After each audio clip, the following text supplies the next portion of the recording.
Oil has just hit $100 per barrel for the first time in 8 years. It's a massive bull market that just refuses to top out. But will there be profit taking at the big number, or does the war in Ukraine mean there's further to go? I analyse oil, gold and forex markets and run down this week's economic calendar. Stay tuned.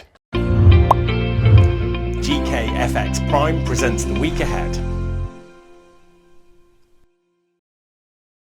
Hi guys, I'm Rich and a very warm welcome to the week ahead, where I analyse price trends and preview upcoming market events. Oil prices really are exploding higher now. It's looked odds on for a while now that oil would hit $100 per barrel, and it happened this week. I'm sure you know by now it was triggered by the Russian invasion of Ukraine.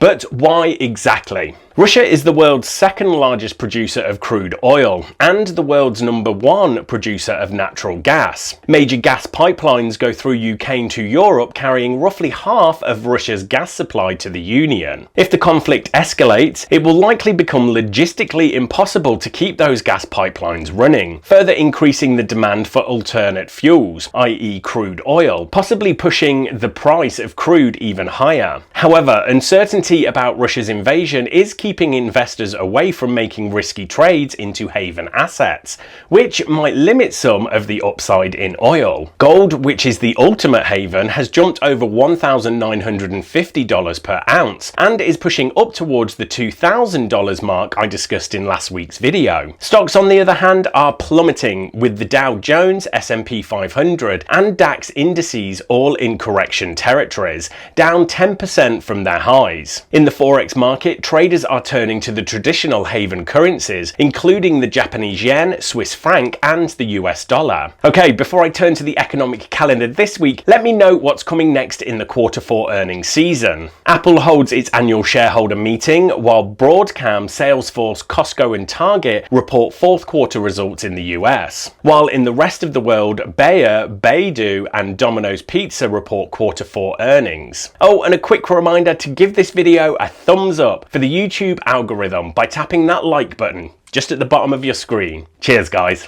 So let's round things off with the economic calendar. So we have two major central bank meetings.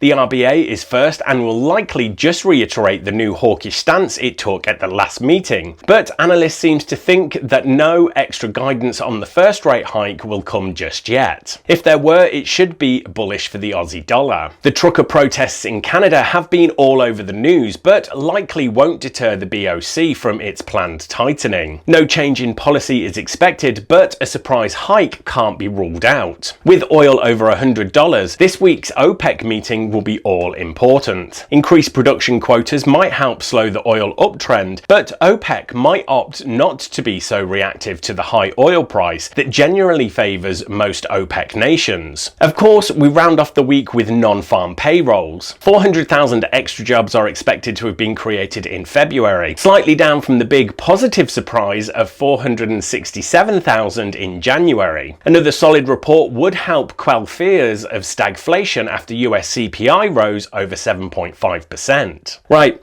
thanks everyone. Good luck trading this week, and make sure you click on subscribe so you don't miss the next episode of the week ahead.